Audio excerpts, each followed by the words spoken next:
Bonsoir à tous. Myriam avec vous pour une bulle de sagesse en compagnie de Peggy Reboul. Bonsoir Peggy. Bonsoir Myriam, je suis très heureuse d'être à l'antenne. Merci de votre invitation. Oui, c'est un plaisir pour moi de vous accueillir. J'aurais aimé que vous nous partagiez votre parcours en tant qu'auteur et en tant que communicante avec le vivant. Donc si on Oui. peut, voilà, si je vous fais une petite présentation que vous compléterez. Vous Mhm. étiez professeur d'art plastique il y a une dizaine d'années et suite à peut-être un événement dont on va parler tout à l'heure, vous êtes reconverti et aujourd'hui vous vous définissez comme une communicante avec le vivant. Est-ce que vous voulez Oui. compléter un peu, préciser votre activité? Tout à fait. En fait, oui, cet événement, je ne sais pas si vous souhaitez qu'on en parle maintenant, mais oui, il y a eu un événement déclencheur qui a été en fait un AVC.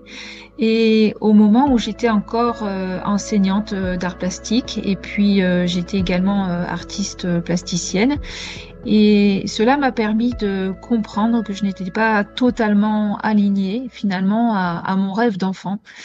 Et, et là, tout d'un coup, j'ai pris conscience que j'avais un rêve qui était celui de vivre au plus proche de la nature, des animaux, des végétaux aussi.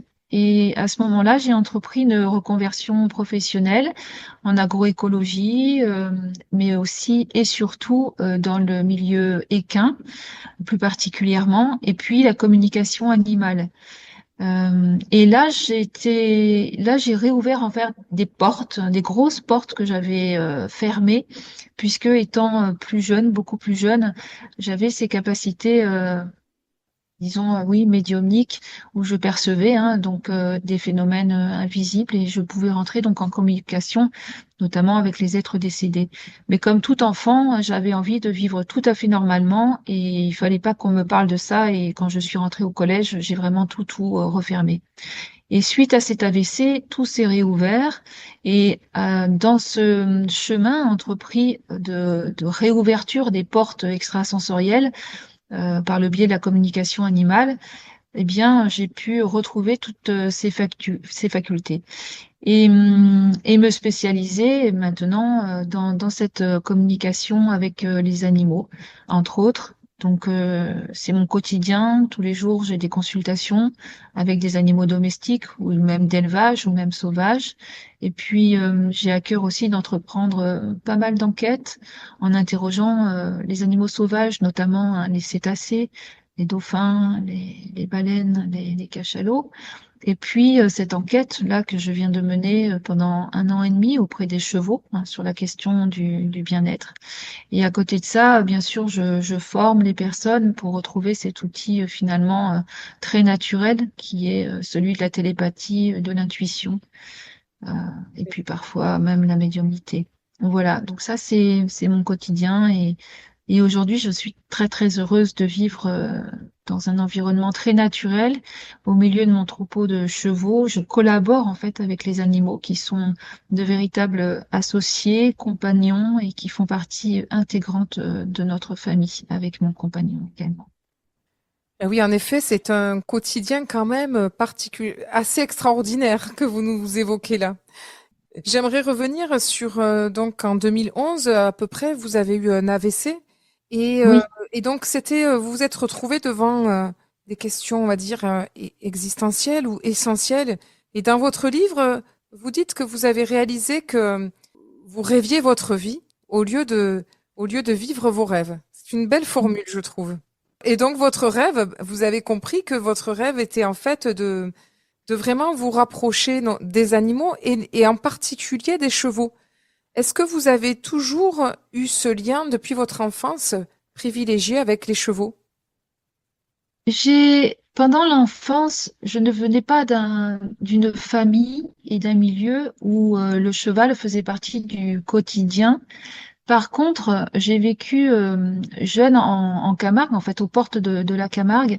Et dans cette région, le cheval est vraiment mis à l'honneur, en fait. Il y a des chevaux partout. Les gens ont très souvent au moins un cheval à la maison. Donc, le cheval faisait partie de mon quotidien sans vraiment que je puisse l'intégrer. Et puis, bon, ma famille n'était pas très comment dire, au niveau financier, je n'avais pas cette possibilité de monter à cheval et de prendre des cours dans un centre équestre. Il a fallu que j'attende beaucoup plus tard, en fait, hein. J'avais une vingtaine d'années pour prendre mes premiers cours d'équitation et de finalement pouvoir m'approcher physiquement vraiment des chevaux. Donc, j'ai eu des contacts très, très intimes avec les animaux, mais pas les chevaux au départ. Ah oui, d'accord. Pourtant, je me voyais, je faisais des rêves. Enfin, quand je voyais donc toutes ces manifestations taurines autour de moi, pour moi, les chevaux alimentaient un fantasme que j'avais depuis toute petite en fait. Hein. Ça, c'était vraiment un rêve. Et donc, quand vous avez choisi de revenir vers votre rêve ou vos rêves, comment vous vous y êtes pris concrètement? Il me semble que vous avez quand même décidé d'entamer une formation professionnelle quand même, alors que vous étiez Oui, déjà cavalière depuis 20 ans. oui, oui. Alors, j'étais cavalière depuis 20 ans parce que j'ai eu mon AVC, j'avais 40 ans, hein, très exactement, et j'ai commencé à monter à cheval à l'âge de 20 ans. Et à 40 ans, ben, j'étais quand même cavalière, assidue, on va dire. Alors, plus du tout dans un milieu classique, parce que j'avoue que je ne me retrouvais pas du tout dans cet enseignement qui était proposé. Et déjà, je m'étais vraiment dirigée vers une équitation que je souhaitais la plus respectueuse possible du cheval. Et j'avais déjà ce besoin hein, d'être dans une écoute où le cheval, finalement, était comme un être à part entière et où il n'y avait pas de notion de hiérarchie, même de leadership. Tout ça, ça ne me convenait pas du tout. Et quand j'ai eu cet AVC, j'ai donc dû quitter l'éducation nationale. En tout cas, je n'ai plus pu travailler en tant qu'enseignante. Euh, et suite à ce repos, j'ai entrepris un congé formation. Et donc, mon désir à ce moment-là, c'était plutôt m'occuper des chevaux qui présentaient des troubles du comportement ou des chevaux dits difficiles ou des chevaux, voilà, rebelles, compliqués, etc. Et j'ai entrepris des études en conduite et gestion d'exploitation hippique. Non pas que ça m'intéresse et que je veuille monter une structure, pas du tout, mais je voulais avoir l'occasion de faire un maximum de stages et il me fallait des conventions de stage. Oui, oui. Donc j'ai pu rentrer chez Dany Lahaye, en l'occurrence, qui est une grande cavalière et disciple de Nuno Oliveira, hein, qui est en fait alors certes, une équitation classique, mais vraiment une équitation de la légèreté. Et je suis rentrée donc dans son élevage pour l'aider en tant qu'apprenti. Et ensuite, dans un autre élevage, j'ai fait la suite de mon stage. Et là, j'ai rencontré cette fameuse jument qui s'appelle Réa du Fesquet. Et je suis tombée littéralement amoureuse de cette jument. Et les éleveurs m'avaient dit, écoute, Peggy, on a lu ton projet professionnel et on va te présenter deux juments, dont une qui n'est pas vendable en fait, hein, et qui est difficilement montable. Donc tu as carte blanche avec elle. C'est une jument extrêmement sensible. Et quand je suis allée pour la première fois rencontrer cette jument, j'y suis allée un peu naïvement et avec mes gros sabots de sauveuse où je me suis dit, et je me suis adressée à elle et j'avais ce sentiment d'aller la sauver en fait. Et là, tout d'un coup, elle m'a regardée du coin de l'œil tout en continuant à brouter. Elle m'a scannée, elle m'a dévisagée et puis j'ai clairement entendu cette phrase, non, tu n'as pas compris, c'est moi qui vais m'occuper de toi. Je reste toujours beaucoup en émotion devant cette jument et cette phrase que j'ai entendue et je me suis sentie comme scannée. Je me suis sentie transparente, comme si elle avait accès à tout mon champ informationnel. Et en fait, effectivement, cette jument est devenue mon maître. Je n'ai pas pu quitter ce stage et repartir de ce stage sans elle. Et de toute façon, ils m'ont dit, la première fois qu'ils m'ont vu sur son dos, ils m'ont dit, on ne pouvait pas penser autre chose euh, que de vous voir ensemble, en fait. Hein. Là, en fait, il y avait aucun problème. Pour autant, c'est une jument qui m'a donné quand même dans l'incarnation du fil à retordre et qui malheureusement, est partie très vite. Au bout de 6 mois, on a eu un accident. Elle a glissé et le lendemain de cette glissade, de cette chute que nous avons fait ensemble, elle est morte. Donc ça a été très très douloureux. Je ne comprenais pas pourquoi. C'était le premier cheval de ma vie dont j'étais la gardienne et pourquoi on m'arrachait cette jument si rapidement. Eh bien, en fait, cette jument dans le subtil, donc elle m'a obligée à me mettre en lien avec elle dans le subtil. Et là, j'ai compris que ce n'était pas une simple jument, mais que j'avais affaire à un archétype, en fait, à une déesse, véritablement, et elle portait très bien son nom, Rhea. C'est une déesse de la nature. C'est elle qui m'a mise en lien, en fait, avec toute forme de vie, que ce soit dans le visible et l'invisible. Et aujourd'hui, c'est mon guide. Et elle m'avait dit, tu verras un jour, tu vas avoir un cheval de lumière. Lui restera dans cette incarnation avec toi et vous allez travailler ensemble, coopérer ensemble. C'est une très belle histoire. Eh bien, Peggy, je vais quand même vous proposer, on a envie d'en savoir plus, mais je vais vous proposer une première pause musicale et nous allons vous retrouver tout de suite après pour écouter la suite de vos aventures avec les chevaux. À tout de suite. Je suis en compagnie de Peggy Reboul, l'auteur du livre La Voix du cheval, qui est une enquête sur le bien-être animal, dont Peggy, vous allez nous parler un peu plus tout à l'heure. Et vous étiez en train de nous partager des moments touchants, voilà, de votre parcours, de votre rencontre amoureuse, si on peut dire, avec notamment un cheval qui s'appelle Réa. Voilà, donc on avait terminé la première partie sur ces belles notes. Et j'aimerais vous demander en quoi Réa et en particulier et les autres chevaux sont des maîtres de sagesse pour nous les humains. Oui, c'est une très belle question, une question de fond. Et ben, je m'étais arrêtée donc à Ria qui m'avait dit un jour tu auras un cheval de lumière. Ce cheval de lumière est arrivé, il s'appelle Andalous. Et Andalous, c'est le co-auteur du livre La Voix du cheval. Et c'est un être d'une extrême sagesse. D'ailleurs, les gens se déplacent de très très loin pour venir le voir et le rencontrer pendant les stages parce que ce cheval ouvre littéralement le cœur des humains et vient décristalliser tout ce qui génère des blocages et des résistances à cette reliance avec le vivant. Ce cheval est particulier, mais il y en a d'autres. Je pense par exemple, et j'en parle dans ce livre, de Lancelot, qui est le cheval de Frédéric Pignon, qui est un artiste équestre et qui travaille avec sa femme Magali, et qui font de très très beaux spectacles.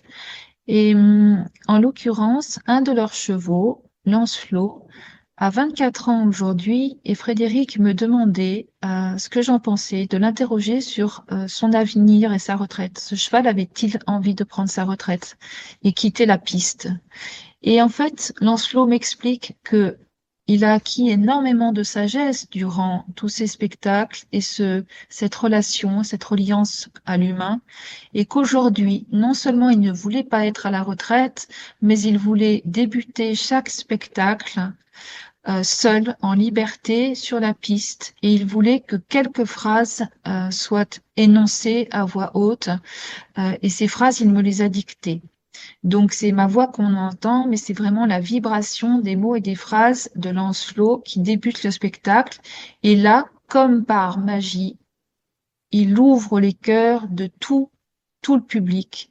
Et il y a une grande émotion qui est générée en fait chez chaque personne du public et donc tout le monde en témoigne. Qu'est-ce qu'il fait énergétiquement? En fait, il porte un soin par la qualité vibratoire de ses phrases. Ah oui. C'est absolument stupéfiant.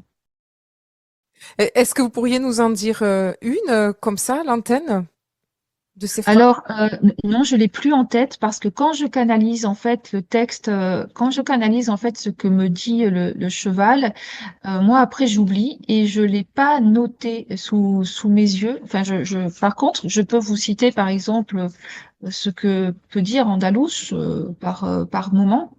Oui. Euh, Là, par exemple, j'ouvre au hasard, ben, je tombe sur la conclusion. Donc, si vous voulez, je vous lis la conclusion de la voix du cheval. Euh, Le cheval a accepté d'être capturé, domestiqué, élevé et formaté pour exercer son rôle et sa mission auprès de l'humain. Le statut du cheval, au même titre que le vôtre, évolue donc au fil du temps. Tracteurs, voitures et chars d'assaut nous ont remplacés. Mais pour nous, il n'y a pas une grande différence entre un champ de course et un champ de bataille. Seul l'objectif de l'humain diffère. Le cheval de guerre devient un cheval de sport. Nous sommes arrivés sur Terre avant vous, dans le but de vous accueillir. Nos conditions de vie ont évolué au même titre que celles des hommes. Elles s'inscrivent dans un processus de cycle. Mais notre mission de départ reste identique. Si les éléphants sont garants du maintien de la fréquence cardiaque de la Terre, les baleines du taux de pureté des océans et de la grille cristalline, le cheval, lui, est chargé de maintenir l'ouverture du cœur de l'humain, encore davantage dans ce moment de transition où il en a le plus besoin. Le cheval accompagne l'humain dans ce processus d'élévation de conscience. Alors, peu importe l'activité qu'on lui propose, le cheval fait aussi l'expérience de toutes ces incarnations choisies. Si le voile de l'oubli se dissipe pour nous aussi, il était très épais il y a encore quelques décennies. Le cheval, comme tout être vivant, est aussi tributaire du changement vibratoire de la planète. Ah bien, merci pour ce partage. C'est vraiment très beau et effectivement chargé de sens. Donc, en fait, votre livre, La voix du cheval, c'est la voix, bien sûr, VOIX. Vous Tout êtes à fait. le porte-parole, finalement, du cheval. Et vous nous donnez, vous nous délivrez les messages de notamment le vôtre, Andalous, mais également de plusieurs autres chevaux. C'est bien ça, Oui, oui, c'est bien ça. En fait, j'ai interrogé une quarantaine de chevaux, un peu plus, hein, toute activité confondue. Des chevaux qui peuvent faire du saut d'obstacle, du dressage, du spectacle, de l'équithérapie, de l'attelage, de vraiment plein d'activités. Et en fait, ils témoignent de comment est-ce qu'ils perçoivent l'activité qui leur est proposée. Il y a aussi des questions par rapport à l'environnement, des choses très concrètes, hein, par rapport au matériel, par rapport à l'alimentation, l'habitat. Mais ensuite, il m'amène assez rapidement sur la relation avec l'humain comme quelque chose de très important à leurs yeux. Et un peu plus tard, à la fin du livre, on va vraiment euh, aller plus en profondeur et dans la subtilité dans ce lien spirituel entre le cheval et l'homme. Ah Il oui. y a quelque chose quand même de très important que je voudrais dire, c'est que là, bien sûr, dans ce que je vous ai communiqué d'Andalous, ça peut paraître extrêmement philosophique et on peut se poser la question de, finalement, est-ce que c'est pas moi qui invente, hein, un tel texte, hein? Comment, une fois j'ai un lecteur qui me dit, mais comment un cheval peut-il parler avec autant de philosophie? Alors, en fait, quand on interroge un animal, on l'interroge, enfin en tout cas moi, sur deux plans, c'est-à-dire sur son être incarné. Je ne vais pas du tout avoir un discours aussi philosophique et le cheval va me donner des indications très précises sur ses besoins en tant qu'être cheval ou dans sa relation avec le troupeau. Il peut me parler aussi d'un problème de santé ou de son désir de cesser telle activité pour se mettre au repos et aller plutôt vers un autre type d'activité, etc. Mais quand j'interroge en fait l'animal sur le plan de l'âme, alors là, j'ai un discours plus philosophique en fait, hein, beaucoup plus profond, avec une qualité aussi. Je sais que quand Andalous me parle, je l'envie toujours. Je suis incapable, moi, d'écrire des phrases comme les siennes en fait. Eh bien, justement, j'aimerais que tout à l'heure, ça me soulève une nouvelle question.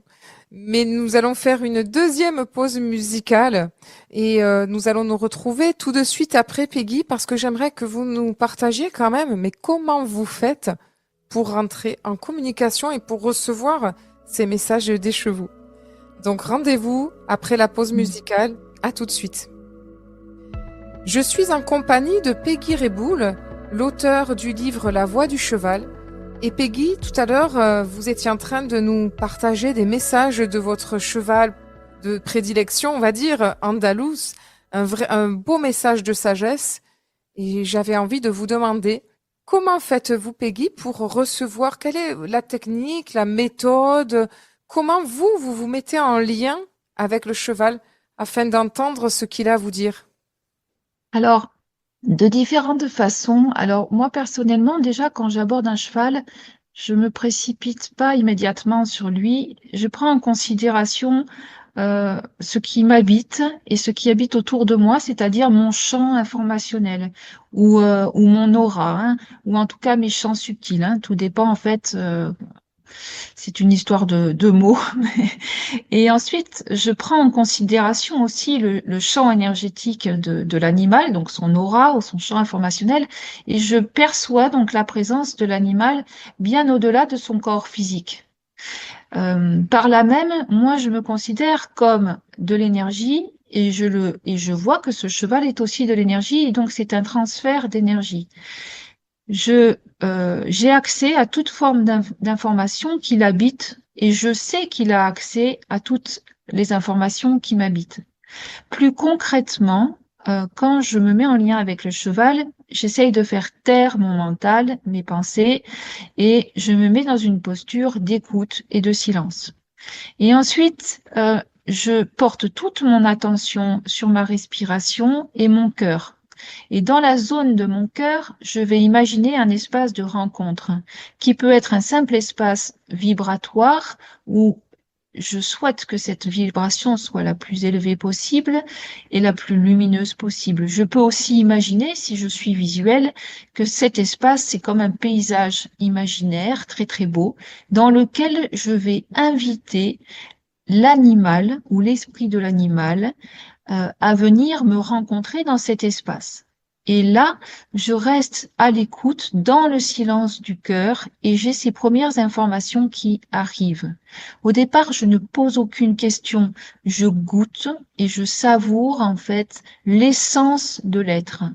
Et là, je vais tout de suite savoir à qui j'ai affaire. Par exemple, si je suis visuelle, et je suis les trois, hein, je vais voir l'animal arriver dans cet espace d'une certaine manière, peut-être timidement ou au contraire avec assurance.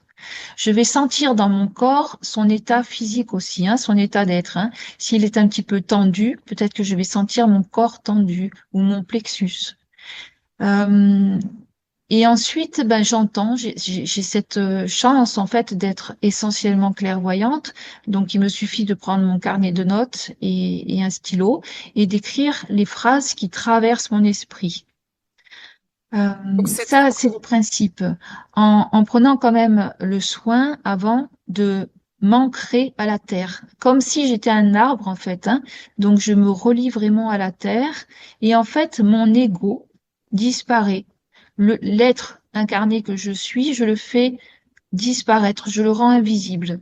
Donc, je me mets au service, hein. C'est comme si j'étais finalement un état canal et je projette entre moi et l'animal un fil d'argent ou un faisceau de lumière blanche de mon cœur à son cœur et je laisse arriver comme ça l'information et je peux moi-même lui transmettre de l'information. C'est pas surnaturel, hein. Et puis ensuite, tout simplement aussi d'esprit à esprit, il y a ce canal télépathique qui existe en chacun de nous, hein. Les mères avec leurs enfants, c'est ça, hein, oui. ni plus ni moins. C'est une question de ressenti, on pourrait dire tout simplement, de cœur à cœur. Exactement. C'est d'une simplicité. euh, c'est très très simple. Après, bien sûr, il y a des subtilités, mais si on prend le temps de s'aligner et de se mettre en silence comme ça, dans cette reliance de cœur, et qu'on écoute ce qui se passe à l'intérieur de nous, eh bien, forcément, nous avons des informations.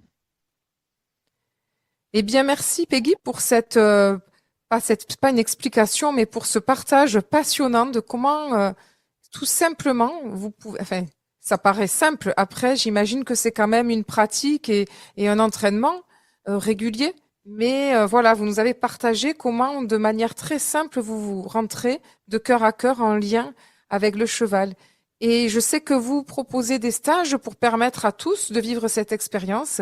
Et donc, ben, nous allons en parler après cette troisième pause musicale, tout de suite après. Rendez-vous après la pause. Je suis en compagnie de Peggy Reboul. Peggy, qui est auteure du livre La Voix du cheval, qui est communicante avec le vivant, et donc qui nous a partagé à la fois son parcours de vie et surtout son cheminement aux côtés des chevaux et aux côtés des animaux. Alors tout à l'heure, Peggy, vous nous avez confié comment vous vous y prenez pour entrer en lien avec l'animal, avec le cheval en particulier, comment vous recevez ces messages. Et je sais que vous proposez des stages pour que les autres, pour partager ces techniques, on va dire, on peut dire comme ça, avec ceux qu'ils souhaitent. Est-ce que vous pouvez nous en dire un peu plus, voilà, comment vous vous y prenez, où est-ce que ça se passe, voilà, profitez-en pour faire la publicité dans cette émission. Oui, c'est gentil, Myriam. J'ai rarement, euh, bon, j'ai pas forcément besoin de faire la publicité, mais ça me fait plaisir que vous me posiez la question. Donc, effectivement, on a la chance d'habiter avec mon compagnon en haut d'une colline superbement située aux portes de la Camargue, sur laquelle nous vivons avec notre troupeau de chevaux. Pour l'instant, nous en avons 6, puis nous avons aussi des chèvres, chiens, chats, poules, etc. Donc, c'est vraiment dans une ambiance de ferme que nous accueillons des personnes régulièrement dans des cycles de formation où en fait ils viennent donc principalement le week-end. Donc, il y a un module 1 qui s'effectue sur le week-end, puis un module 2, un module 3, un module 4, des modules spécifiques sur le soin également, ou les animaux sauvages. Nous organisons aussi des stages chaque année pour aller nager avec les dauphins, ou des stages aussi dans le Vercors pour se mettre en lien avec les animaux sauvages. On aborde aussi des cas particuliers comme la maladie, la mort, et après la vie. Mais donc, dans le module 1, par exemple, c'est vraiment un module d'initiation, de découverte et de pratique. Il y a beaucoup plus de pratique que de théorie, et donc dans cette découverte, on va apprendre les bases de cette mise en reliance télépathique et intuitive avec le vivant, que ce soit les animaux ou les végétaux. Et là, on voit qu'on est tout de suite en lien avec la générosité du végétal. Et la première journée, les gens reçoivent des soins et se disent, mais en fait, c'est beaucoup plus que ce qu'on nous imaginions. Cette communication animale, c'est du développement personnel et on apprend sur soi, vraiment. Et tout ça dans une ambiance donc très très joyeuse. Et par contre, nous souhaitons rester à échelle humaine parce que pour nous, le rapport privilégié avec nos animaux est très important. Donc c'est vrai qu'il y a toujours beaucoup d'attentes pour nos stages parce que nous limitons à une douzaine de personnes, et nous ne faisons pas des stages tous les week-ends, hein, comme vous pouvez l'imaginer. Oui, Et nous sommes vraiment aussi, nous accordons beaucoup d'importance à cette reliance avec l'humain et accompagner au mieux l'humain, prendre le temps vraiment de l'accompagner dans cet apprentissage, cette progression. Voilà, donc ah, c'est toute l'année, passionnant. voilà ce qu'on propose. En fait, tous ces stages sont visibles sur notre site Réa Communication avec le vivant. Voilà. D'accord. Eh bien voilà, on invitera et je mettrai le lien également sous le podcast.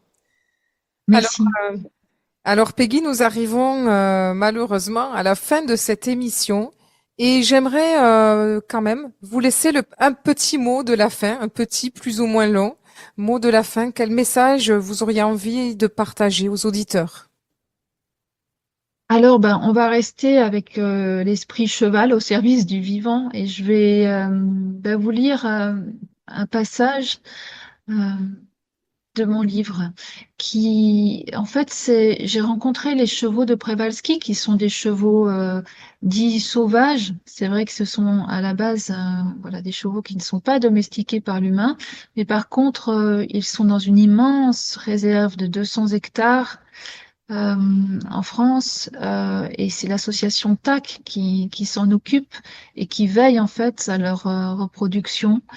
Et j'ai eu l'occasion de rencontrer un de ces chevaux pour le questionner sur sa relation à la terre et à l'humain.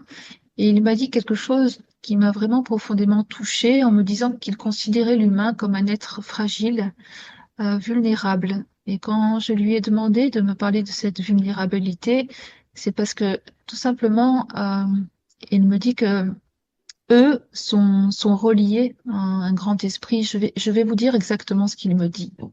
Oui. Vous cherchez à savoir si les chevaux sont intelligents, mais plus rarement vous évaluez la conscience de l'individu. Je veux parler de cette conscience spirituelle, bien sûr. Notre sens de la communauté est plus fort que tout, et c'est bien souvent cette interdépendance qui nous sauve.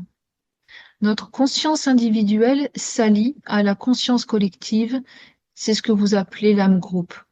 Aucun cheval ne l'a oublié. Et vous, avez-vous conscience de ce qui fait votre force? De quelle manière ressentez-vous l'unité? Ce sentiment d'appartenance a quelque chose de beaucoup plus grand que nous. Il est constitué de l'esprit du collectif et demeure un point d'ancrage fondamental. Nous sommes reliés à l'esprit cheval et nous incarnons sa présence sur Terre. Le simple fait de nous côtoyer vous relie aussi au grand esprit, c'est-à-dire à l'esprit divin. C'est à cet endroit que nous devons nous retrouver pour comprendre qu'entre les chevaux et l'homme, seul le véhicule, le corps physique est dissemblable. L'humain doit donc prendre conscience de sa place dans le monde. Il n'est en rien différent des autres êtres vivants. Il est tout simplement invité à s'affranchir du postulat que sa conscience et son intelligence le distinguent des autres espèces. Ah oui. Voilà donc cette sagesse en fait, hein, cette sagesse animale, moi je trouve, et en tout cas personnellement, ils m'ont mis sur le chemin de l'unité. Et je peux dire que grâce au contact avec les animaux et la sagesse du cheval, notamment, entre autres, je vis mon quotidien avec beaucoup de joie et je prends conscience grâce à eux que la joie, c'est un cadeau du divin et je commence à sentir ce divin à l'intérieur de moi et l'incarner tout simplement parce qu'ils m'ont transmis ça, parce qu'ils ont cette façon de fonctionner. Voilà. Ah oui, c'est magnifique. Et j'allais dire aussi un message d'humilité peut-être aussi hein, pour nous les humains entre guillemets quoi, qui pensons Oui, être voilà supérieurs avec l'intelligence et puis au final voilà j'ai le sentiment que ça nous transmet, ça nous remet quand même à notre place. tout à fait, tout à fait. Et en même temps, voilà, oui, il y a beaucoup d'humilité, il n'y a pas de jugement. Regardez le chien, hein, ne serait-ce que le chien qui vit là, à nos côtés, qui nous regarde avec tant d'amour, quoi qu'on fasse, quoi qu'on Ah oui. dise, Ouais. et qui est tout le temps aux aguets, tout le temps prêt à nous faire plaisir, d'une fidélité. Et concevez que quand même, à la base, le chien, c'est un animal sauvage qui descend du loup et qui a accepté la domestication. Oui, Et moi, exactement. je le crois, ça fait partie de mes croyances, en fait, que vraiment, l'animal est venu nous rendre meilleurs et Ouais. nous montrer combien nous sommes aimables et combien nous pouvons nous aimer. Et si nous apprenons à nous aimer, forcément, on aime l'autre. Non, ben, on peut pas terminer par une phrase par un mot de sagesse aussi beau. Donc c'est vrai qu'hors antenne, nous parlions effectivement que à part les chevaux, chaque animal a son message à nous transmettre et donc c'est passionnant. Vous avez écrit également d'autres livres. Vous pouvez nous en Oui, dire un petit peu les titres pour nous donner le goût. bien sûr. Alors, le premier, c'est la conscience animale. Alors, je dirais que pour les auditeurs qui nous écoutent et qui sont pas forcément liés au cheval, s'il y a un ouvrage que je conseille, c'est ce premier livre, Conscience animale. Qui se vend toujours encore beaucoup au bout de 4 ans, parce qu'il est à la base, et j'explique aussi hein, comment se relier avec le vivant de cette façon-là, et je parle de cette relation entre l'homme et l'animal, et là j'évoque plusieurs animaux, également les animaux de rente, également les animaux de laboratoire, euh, vraiment plein d'animaux domestiques Oui, essentiellement. Donc ça, c'est Conscience animale, oui, paru chez Mama Édition. Et puis le deuxième, ces animaux qui n'en sont pas. La couverture est bleue, très jolie, avec une baleine. Et là, je vais beaucoup plus en profondeur et je parle aussi de ces êtres de lumière qui nous accompagnent hein, parfois, ces animaux dits extraordinaires où on ne peut pas les oublier même après leur décès. Qui sont ces animaux-là, en fait? Qui y a derrière ces animaux-là? Et par extension, après, je vais parler des animaux sauvages, ce qu'ils font pour la terre. ah Je oui, vais parler aussi de cette reliance aux végétales et aux esprits de la nature. oui. Et puis, il y a un troisième petit ouvrage qui s'appelle Diète de forêt, toujours chez Mama Édition. Alors, celui-ci se lit en 2 heures seulement. Je vous prends par la main et on va ensemble passer une semaine dans la forêt du Tarn. La diète de forêt, c'est comme une quête de vision, mais version occidentale, avec beaucoup plus de confort. Et je parle du pouvoir guérisseur de la forêt. J'ai une très belle préface de Laurent Hugueluy, justement. Et voilà. Et La Voix du cheval, c'est vraiment un livre très spécifique hein, sur le cheval et la sagesse du cheval. Eh bien, merci Peggy. Ça donne des perspectives et peut-être avec plaisir d'échanger sur des nouveaux thèmes dans de prochaines émissions. Ben, bien volontiers, Myriam. Avec grand plaisir. C'était Bulle de sagesse. J'étais donc en compagnie de Peggy Reboul qui a écrit donc le livre La Voix du cheval et tous les autres ouvrages qu'elle vient de nous citer et que j'espère vous aurez envie de découvrir. Au revoir Peggy. Au revoir, Myriam. Et quant à moi, je vous donne rendez-vous la semaine prochaine pour une autre bulle de sagesse avec un nouveau format, un autre invité. Et je vous dis belle semaine à tous.